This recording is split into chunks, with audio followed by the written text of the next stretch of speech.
ফারহান আলী ওয়াহিদের কনফার্মেশনের পর এবার কিন্তু বাংলাদেশ জাতীয় ফুটবল দলের অনুর্ধ-20 দলে যুক্ত হচ্ছেন আমাদের তরুণ সেনসেশন স্ট্রাইকার অ্যাডাম আব্বাস, যে কিন্তু ইংল্যান্ডের ম্যানচেস্টার ইউনাইটেডের একাডেমিক থেকে গড়ে ওঠা প্লেয়ার। বর্তমানে কিন্তু বাংলাদেশ জাতীয় টিমে অনুর্ধ-20 দলে সে কিন্তু অনুশীলন করাও স্টার্ট করছে। এবং এখানে আমাদের একটা বড় দুশ্চিন্তার বিষয় ছিল যে আমাদের জাতীয় দলের আন্ডার-20 যে সাফ চ্যাম্পিয়নশিপ জিতছিল সেখানে কিন্তু সুলিভান ব্রাদার্সের অবদান ছিল অনস্বীকার্য। রাইট ব্যাকে ডিক্লান সুলিভান এবং সেন্টার ফরওয়ার্ডে রোনান সুলিভান সেই আন্ডার-20 সাফ চ্যাম্পিয়নশিপে কিন্তু আলো ছড়িয়েছিল এবং তাদের দুই ভাইয়ের অবদানে কিন্তু বাংলাদেশ আলটিমেটলি সাফ চ্যাম্পিয়নশিপটা ইন্ডিয়াকে হারিয়ে অবশেষে আমরা জিততে সক্ষম হয়েছিলাম।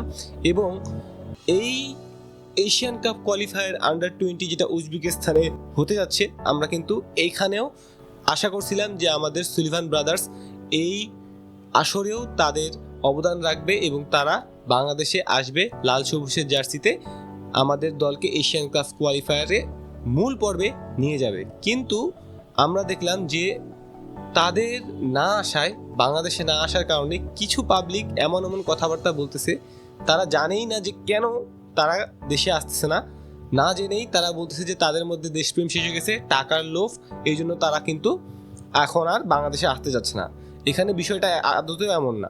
আসলে বিষয়টা এখন এরকম হয়ে দাঁড়িয়েছে যে রোনান সুলিভান এবং ডিক্লান সুলিভান আগে ছিল ফিলাডেলফিয়া ইউনিয়নের প্লেয়ার, তখন তারা ফিলাডেলফিয়া ইউনিয়ন থেকে রিলিজ পাইছিল এবং ওই সময়টা বাংলাদেশ তাদের যে দেশে আনার প্রক্রিয়া, যত ধরনের ন্যাশনালিটি, পাসপোর্ট, এই সকল ক্রাইটেরিয়া মেনটেন করে তাদেরকে আনছিল এবং ওই সময় ফিলাডেলফিয়া ইউনিয়ন থেকে তাদেরকে রিলিজ দেওয়া হয়েছিল এই আসরে খেলার জন্য। কিন্তু বর্তমানে কিন্তু রোনান এবং ডিক্লান সুলিভান দুজনই এখন অন্য জায়গায় স্থানান্তর হয়েছে। তারা দুজনই কিন্তু এখন ফিলাডেলফিয়া ইউনিয়ন থেকে বের হয়ে দুটি ভিন্ন ক্লাবে নিজেদের কন্ট্রাক্ট সাইন করেছেন। এখানে ডিক্লান সুলিভান যোগ দিয়েছেন ইউএসএ সেন্ট জোসেফস ইউনিভার্সিটির মেন্স সকার প্রোগ্রামে, যাদের আন্ডার-20 কোয়ালিফায়ার কিন্তু উজবেকিস্তানে বাংলাদেশে যে এশিয়ান কাপ কোয়ালিফায়ার হবে তার সূচির সাথে সাংঘর্ষিক।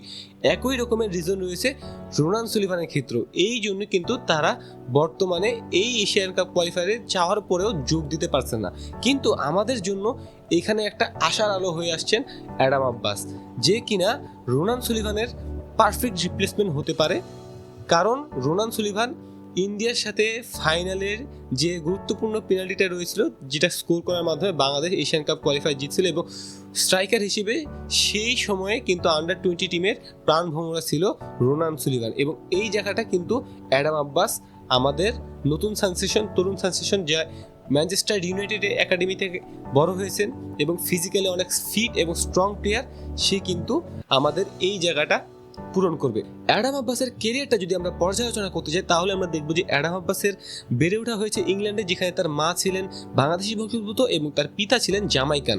এখানে অ্যাডাম আব্বাস বড় হয়েছে, শুরু থেকে খেলা তার কেরিয়ার স্টার্ট করেছেন ম্যানচেস্টার ইউনাইটেডের একাডেমিতে। আপনি ভাবেন কত একটা ওয়েল ফার্নিশ একাডেমিতে সে বড় হয়েছে এবং পরবর্তীতে সে কিন্তু ইংলিশ প্রিমিয়ার লিগের ক্লাব বার্নলির আন্ডার-20 ডিভিশনেও খেলার তার অভিজ্ঞতা রয়েছে এবং কেরিয়ারের বেশিরভাগ সময়টা সে খেলেছে রাইট উইঙ্গার হিসেবে, কিন্তু সেন্টার ফরওয়ার্ড হিসেবেও সে কিন্তু আদর্শ রোল প্লে করতে যায়। তাই আমার মনে হয় যে রোনান সুলিভানের একটা পারফেক্ট রিপ্লেসমেন্ট কিন্তু অ্যাডাম আব্বাস হতে পারে আমাদের এশিয়ান কোয়ালিফায়ার্সের জন্য। এবং তারই সাথে ডিফেন্সের ডিক্লান সুলিভানের জায়গাটা পূরণ করবেন আমাদের 18 বছর বয়সী আরেকজন বাংলাদেশ বংশোদ্ভূত প্লেয়ার, তরুণ সেনসেশন 18 বছর বয়সী সেন্টার ব্যাক জিদান ইউসুফ, যে কিনা বর্তমানে খেলতেছে ইংল্যান্ডের ক্লাব ওয়ালটনের। এখানে এই ওয়ালটন কিন্তু ইংল্যান্ডের একটা 5th টায়ারের টিম, সেখানে সিনিয়র টিমে কিন্তু জিদান ইউসুফ নিয়মিত পারফরমেন্স করতেছেন।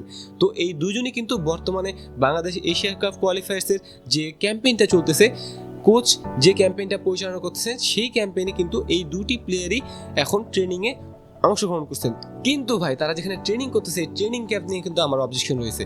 আমি বুঝলাম যে হ্যাঁ, বাফুফে আপনারা ট্রাই করতেছেন বাংলাদেশি বংশোদ্ভূত প্লেয়ারদেরকে আমাদের ন্যাশনাল টিমে ইনক্লুড করার মাধ্যমে, এর মাধ্যমে কিন্তু দেশের ফুটবলের প্রতি মানুষের ভালোবাসা বা ইন্টারেস্টটা বৃদ্ধি পাইতেছে, ঠিক আছে।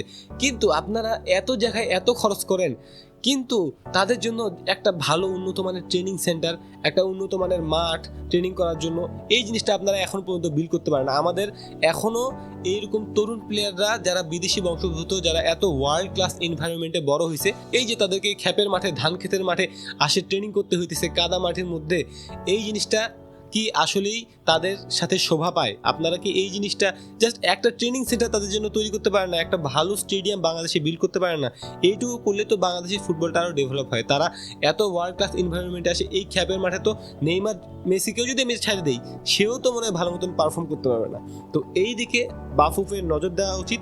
এরকম তরুণ সেন্সেশন আরও আমাদের দেশে আসুক, আমরা এটা চাই, কিন্তু তার সাথে তারা যেন প্রপার এনভায়রনমেন্ট এবং প্রপার রেসপেক্ট পায়। এই যে অ্যাডাম ইব্রোসকে নিয়ে নাকি ফেসবুকে ট্রোল হইতেছে, তাকে তার শরীরের কালার, তার গড়ন, এই সকল নিয়ে, আফ্রিকা, উগান্ডা, এই সকল কেমন কথা?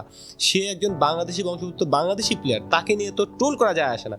সে বাংলাদেশ টিমে আসছে, এত তার কাছে ফ্যাসিলিটি থাকার পরেও সে জামাইকাতে যেতে পারতো, জামাইকাও বাংলাদেশের ফুটবল থেকে অনেক ভালো খেলে, এবং তার সাথে ইংল্যান্ডে যেতে পারতো, ইংল্যান্ডও বাংলাদেশ থেকে অনেক ভালো খেলে। ইংল্যান্ডে যদিও জায়গা না পাইতো, তো আদার্স তার কাছে অপশন ছিল, কিন্তু বাংলাদেশকে সে বেছে নিয়েছে।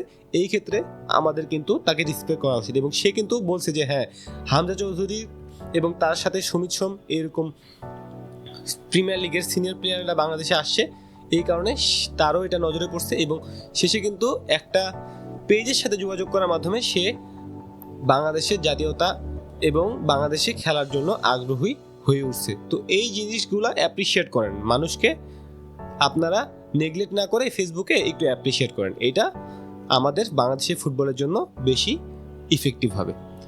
তো যদি আপনি এই ভিডিওটা এন্ড পর্যন্ত দেখে থাকেন তাহলে অনেক অনেক ধন্যবাদ, এবং নেক্সট ভিডিও দেখার আমন্ত্রণ থাকলো, এবং ভিডিও ভালো লাগলে একটা লাইক করবেন এবং চ্যানেলকে ফলো দিয়ে পাশে থাকবেন।